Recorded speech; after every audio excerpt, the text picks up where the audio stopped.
This is a cool boiler. It's definitely got some fire tubes in there. I have to put it back together. There's a superheater.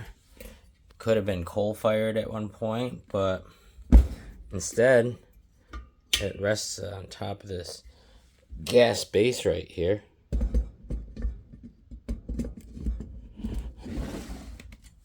It's got all the bells and whistles.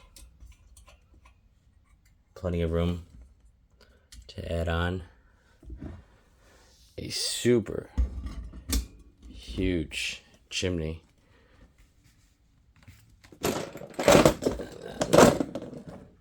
Box of parts. It's broke.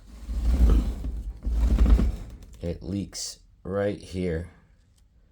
So I need to get that reseamed and hydro tested. And then we'll paint it and it will work. There's that broke spot. You can see it.